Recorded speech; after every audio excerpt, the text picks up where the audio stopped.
Hello everyone and good afternoon to all of you. So welcome to this live session of the course Expansive Soil.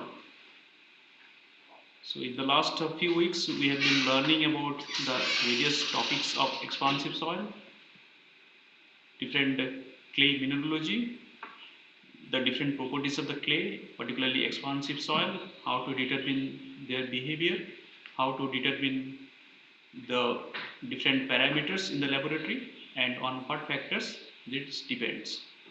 Hopefully you are enjoying the course, and if you have any question, please just write it down over here and I will go one by one. So I have also received few questions regards to this course. One question asked about what is the maximum depth of expansive soil generally we find in India. So this is very difficult to answer because all this the depth depends on the topography, the locations. Somewhere you can find at a very shallow depth, somewhere you can find at a large depth. But generally speaking, you can get it around from 1 meter or 2 meter depths. But hardly you will find any depth larger than 10 meter or something. So this is difficult to answer what should be the depth from which we can get the expansive soil. Another question I got is what is the range of plastic limit for a good soil? Generally, the question is good is subjective. For example, if you take a clay soil or a plastic soil, good means if you want to construct an impermeable layer, in that case it should be having a very high value of plastic limit. Generally, it should be around 50, 60, maximum will to that range. And if you want to take a non-plastic soil or non-expansive soil, maybe the plastic limit can be very less, as less as 15 to 20. So depending on the soil type, the plastic limit can also varies. But basically, it can be any value from 20 to 55 or 60. And for a highly expansive soil, it can be 60, 55. For a non-expansive or less expansive soil, it can be around 25, 30, like that.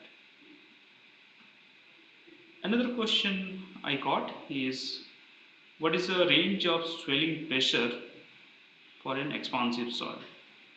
Again, this answer varies, as you know that the swelling pressure for the same soil depends on many other conditions, like the initial density, initial water content, and also the temperature, and also the presence of impurities in the form of salt solution.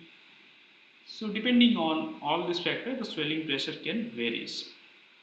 And again, for a very less expansive soil, it can be very less. Particularly if I talk about a black cotton soil, which we generally find in India, it can be as high as 200 kPa and as low as 70 kPa or 80 kPa. And at the same time, if we take a bentonite, which is very highly expansive soil, you can get also a very high value of swelling pressure, say in the range of 800 kPa to 400, 500 kPa. So all depends on how much expansiveness the soil has.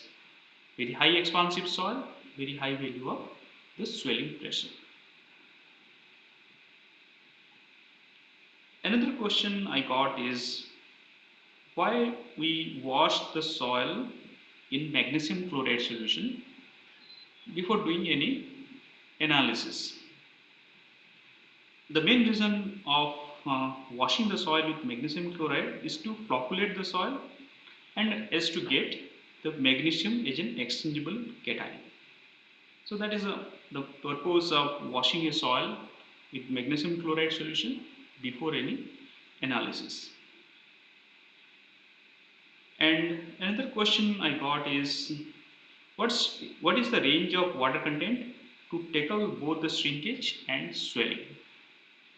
Again, this is a very tricky question. You know, both swelling and shrinkage depends on the water content. Higher is the water content, lower will be the swelling, and higher will be the shrinkage. Lower is the water content, higher will be the swelling, and lower will be the shrinkage. So therefore, you need to find a correct combination to achieve or to tackle both the shrinkage and swelling. Generally, when we compact a soil, we compact near to its ONC. So generally, it's around plus minus 2% of the ONC. Of course, depending on what is the use where we are going to use for this soil sample. For example, for the soil. For example, if we are using it for a clay liner, generally we need a lower permeable soil, so we can go with a little bit higher water content at ONC, plus minus 3% of the ONC, so that we can have a lower value of water content, a lower value of permeability. But basically, to tackle both the shrinkage and swelling, generally we need to compact the soil at a plus minus 2% or 3% of the OMC water content. So these are the few questions which I have received. Hopefully I have answered you satisfactorily. And also, if you have any other question, if you are not able to ask me today, you can send me an email so that I can reply you back.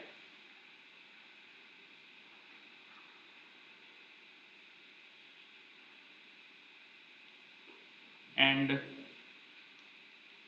talking about this course, Expansive Soil, this is, you know, one of the biggest problem, not in India but around the world. In India, we have around 20% of the land mass covered with the black cotton soil. And due to this expansiveness behavior, we generally get a large problem associated with the different structures resting over the soil. The different problems are like the heaving of the structure or the settlement of the structure, then the differential settlement or differential heaving, and that will lead to cracking of the structures.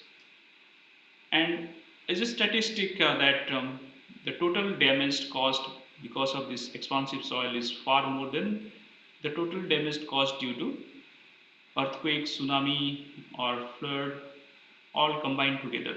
So it's a huge challenge. So therefore we need to learn more about the expansive soil and how to tackle in the field, particularly when we go for any construction, what we need to do there.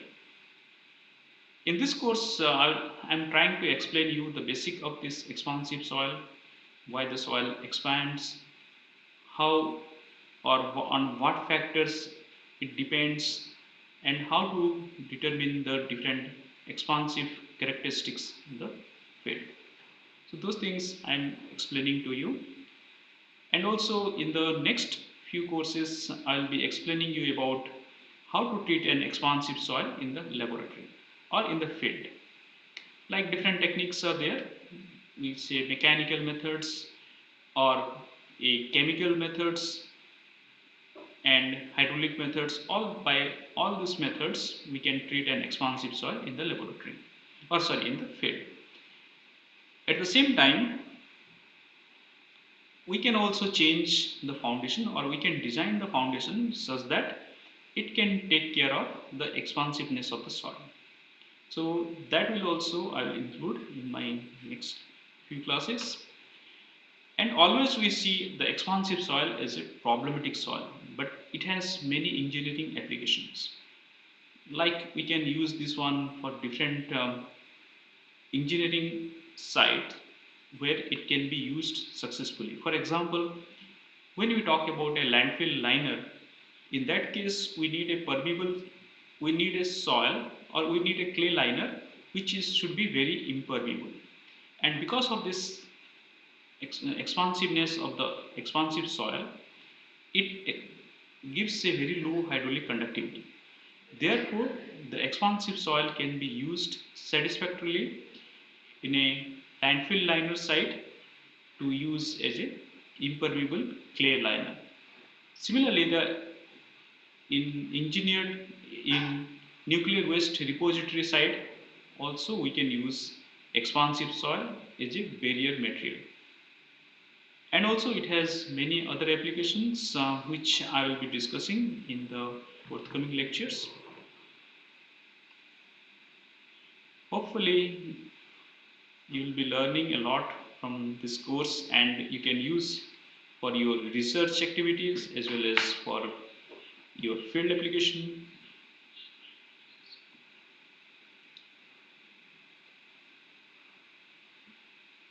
If you have any question, please write it over here so that I can answer to you.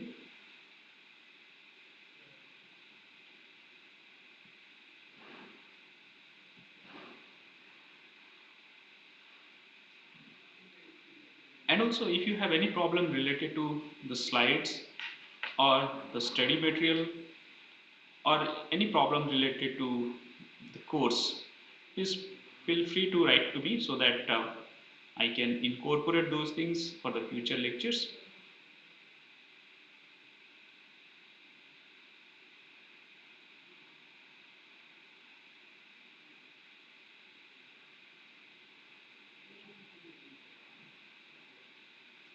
Since the time is limited, kindly post your lecture, post your questions or doubt, anything related to the course or the assignments or the mode of exam or the registration for the exam so that I can answer.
Kindly post your questions or doubt because we have 1 hour of this session. So it can be any questions related to the class or exam or anything.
Okay, if you don't have any question, then maybe we can end the session over here.